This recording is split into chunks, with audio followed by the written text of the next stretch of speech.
আসসালামু আলাইকুম। Nice cooking শোতে আপনাদেরকে স্বাগত জানাই। আজ আপনাদের সঙ্গে শেয়ার করব কোনো রকম চাল বা চালের গুঁড়ো ছাড়াই নরম তুলতুলে চিতই পিঠা রেসিপি। দেখতেই পাচ্ছেন পিঠাগুলো দেখতে কতটা সুন্দর হয়েছে, আর এই পিঠাগুলো বানানো কিন্তু খুবই সহজ। অবশ্যই আপনারা স্কিপ না করে পুরো রেসিপিটা দেখে নেবেন।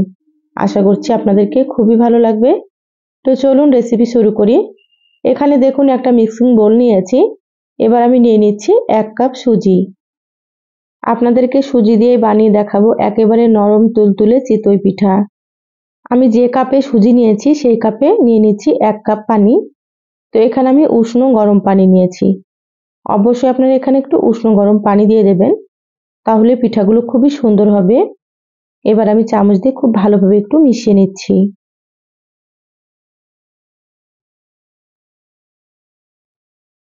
সুজি দিয়ে যে এত সুন্দর পিঠা তৈরি হয় আপনারা কিন্তু না দেখলে বুঝতেই পারবেন না। এবার আমি ঢাকা দিয়ে 5 মিনিট রেস্টে রেখে দেব, তাতে করে সুজিগুলো সুন্দর মতো নরম হয়ে যাবে। তো অবশ্যই আপনারা এভাবে 5 মিনিট রেস্টে দিয়ে দেবেন। দেখুন 5 মিনিট হয়ে গিয়েছে, ঢাকাটা খুলে নিচ্ছি।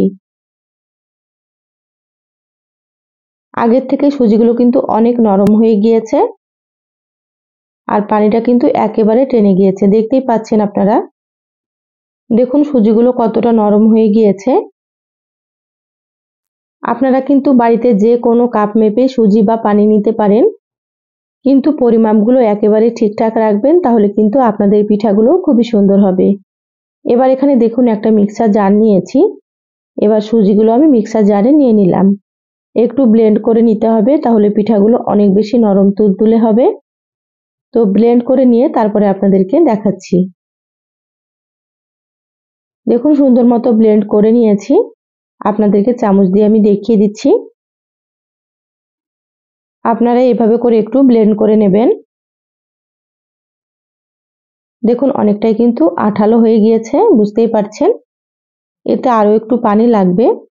এবার আমি একটা মিক্সিং বোলে ঢেলে নেব।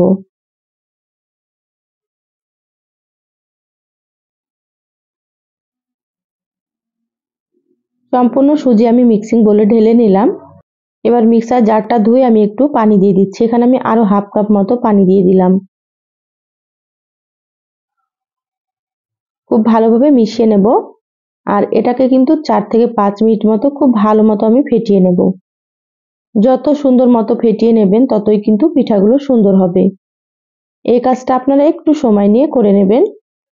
তো যারা ভিডিওটি ইউটিউব থেকে নতুন দেখছেন, প্লিজ চ্যানেলটা সাবস্ক্রাইব করে চ্যানেলের সাথেই থাকবেন। যারা ফেসবুক পেজ থেকে ভিডিওটি দেখছেন, প্লিজ একটা লাইক দিয়ে পেজটা ফলো করে রাখবেন পরবর্তী ভিডিও নোটিফিকেশন পাওয়ার জন্য। দেখুন আগে থেকে কিন্তু অনেকটাই পাতলা মনে হচ্ছে, এইভাবে করে একটু পাতলা করে রেডি করে নিতে হবে। এই ব্যাটারটা কিন্তু খুব বেশি ঘনও হবে না বা খুব বেশি পাতলাও হবে না। আপনারা হয়তো দেখে বুঝতে পারছেন কতটা পরিমাণে আমি পাতলা করে নিয়েছি। এইভাবে আপনারা রেডি করে নেবেন। আমি এখানে যে কাপে সুজি নিয়েছি সেই কাপে কিন্তু 1.5 কাপ পানি লেগেছে। আপনারাও কিন্তু সেভাবে করে যে কোনো কাপে মেপে দিয়ে দেবেন। এবার আমি এখানে দিয়ে দিচ্ছি হাফ চা চামচ লবণ। লবণটা আমি খুব ভালোভাবে মিশিয়ে নেব। আমার চ্যানেলে আরো অনেক রেসিপি আছে, চাইলে আপনারা কিন্তু রেসিপিগুলো দেখে আসতে পারেন। আমি সবসময় সহজ রেসিপিগুলো আপনাদের সঙ্গে শেয়ার করার চেষ্টা করি। খেতে খুবই ভালো হয়। আপনারাও কিন্তু তৈরি করে খেয়ে আমাকে কমেন্ট করে জানাবেন আপনাদেরকে কেমন লেগেছে। এখানে আমি 1 চা চামচ মতো দিয়ে দিলাম বেকিং পাউডার। এখানে বেকিং পাউডারই দিতে হবে, বেকিং সোডা কিন্তু এখানে দেওয়া যাবে না। অবশ্যই আপনারা এটা খেয়াল রাখবেন। এখানে আপনারা বেকিং পাউডার দিয়ে দেবেন। সুন্দর করে একটু মিশিয়ে নিচ্ছি।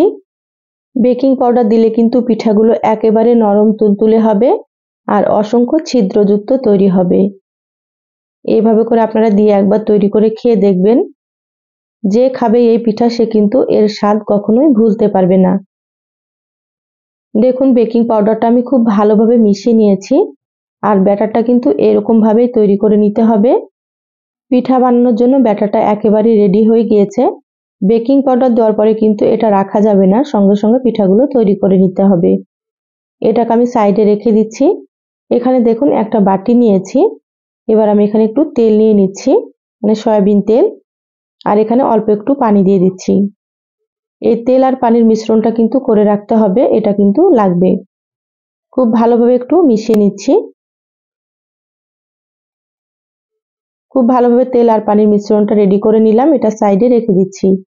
এবার গ্যাসে একটা কড়াই দিয়ে দিলাম। তেল আর পানিটা যে আমি মিশিয়ে রাখলাম সেটা দিয়ে একটু এভাবে করে ব্রাশ করে নিতে হবে। এভাবে একটু তেল আর পানি দিয়ে ব্রাশ করে নিলে কিন্তু পিঠাগুলো সুন্দর মতো উঠে আসবে। আর কড়াইটা কিন্তু প্রথমে খুব ভালোভাবে গরম করে নিতে হবে, তারপরে গ্যাসের আঁচটা মিডিয়ামে রাখতে হবে। দেখুন কড়াই গরম করে নিয়েছি, এবার আমি এখানে 1 চামচ ব্যাটার দিয়ে দিলাম। ঢাকা দিয়ে 3 মিনিট অপেক্ষা করব। এই চিতই পিঠাগুলো তৈরি করতে খুব বেশি সময় লাগে না। 3 মিনিট মিডিয়াম আঁচে এটাকে করে নিতে হবে, তাহলে কিন্তু পিঠাগুলো সুন্দর মতো হয়ে যাবে। দেখুন 3 মিনিট হয়ে গিয়েছে, ঢাকাটা খুলে নিচ্ছি। আর পিঠাটা কত সুন্দর মতো ফুলে গিয়েছে দেখেই বুঝতে পারছেন আপনারা। দেখুন কতটা সুন্দর হয়েছে আর পিঠাটা একেবারে সুন্দর মতো উঠে এসেছে। তো আবারও আপনাদেরকে পিঠা আমি তৈরি করে দেখাচ্ছি। কতটা সহজ আপনারা হয়তো দেখেই বুঝে গেছেন। এবার থেকে আপনারা চালের গুঁড়ো ছাড়াই কিন্তু খুব সহজে সুজি দিয়ে এভাবে নরম তুলতুলে চিতই পিঠা তৈরি করে নিতে পারবেন। এই রেসিপিটা ফলো করে অবশ্যই আপনারা একবার হলেও তৈরি করবেন। দেখুন আবারও আমি পিঠা তৈরি করে নিলাম, কতটা সুন্দর মতো ফুলে গিয়েছে। তো প্রত্যেকটা পিঠা কিন্তু এইভাবেই ফুলেছে। তো সবগুলো আমি তৈরি করে তারপরে আপনাদেরকে আমি দেখিয়ে দিচ্ছি। যতবার আপনারা পিঠাটা তৈরি করবেন এইভাবে করে তেল আর পানির মিশ্রণ কড়াইয়ে দিয়ে দেবেন, তাহলে সুন্দর মতো পিঠাগুলো উঠে আসবে। আপনাদেরকে আমি আরো একটা পিঠা তৈরি করে দেখাচ্ছি। দেখুন সবগুলোই কিন্তু খুবই সুন্দর হয়েছে। এটাও হয়ে গিয়েছে দেখুন। এই চিতই পিঠাগুলো তৈরি করার জন্য কিন্তু কোনো রকম ছাঁচের প্রয়োজন হয় না। এরকম রান্নার কড়াইয়ে কিন্তু সুন্দর মতো পিঠাগুলো তৈরি হয়। দেখুন সব পিঠাগুলো তৈরি করে নিয়েছি আর দেখতে কতটা লোভনীয় হয়েছে দেখেই বুঝতে পারছেন। এবার আপনাদেরকে একটা আমি দেখাচ্ছি। দেখুন কতটা নরম তুলতুলে হয়েছে, একেবারে স্পঞ্জি হয়েছে এই পিঠাগুলো। আপনারা হয়তো দেখেই বুঝতে পারছেন কতটা নরম তুলতুলে হয়েছে, নিচের পাশটাও কিন্তু পুড়ে যায়নি। এবার আপনাদেরকে ভেঙে দেখাচ্ছি। দেখুন কতটা ছিদ্রযুক্ত তৈরি হয়েছে, একেবারে মুখে দিলে কিন্তু মিলিয়ে যাবে। এই পিঠাগুলো আপনারা কিন্তু খেজুরের গুড়ের সঙ্গেও খেতে পারেন, আর যে কোনো মাংসের ঝোল দিয়েও কিন্তু খুব ভালো লাগে খেতে। এই পিঠাগুলো কিন্তু 1 থেকে 2 দিন এরকম নরম তুলতুলে থাকবে, পিঠাগুলো কিন্তু শক্ত হবে না। চাল বা চালের গুঁড়ো দিয়ে পিঠা তৈরি করলে কিন্তু পিঠাগুলো শক্ত হয়ে যায় ঠান্ডা হওয়ার পরে, কিন্তু এই পিঠাগুলো শক্ত হবে না। তো অবশ্যই আপনারা একবার হলেও তৈরি করে খেয়ে দেখবেন। এই সহজ রেসিপিটা আপনাদেরকে কেমন লাগলো চ্যানেলের কমেন্ট বক্সে কমেন্ট করে জানাবেন। ভালো লাগলে একটা লাইক দিয়ে ভিডিওটা আপনারা শেয়ার করে দিবেন। সবাই ভালো থাকবেন, সুস্থ থাকবেন। আল্লাহ হাফেজ।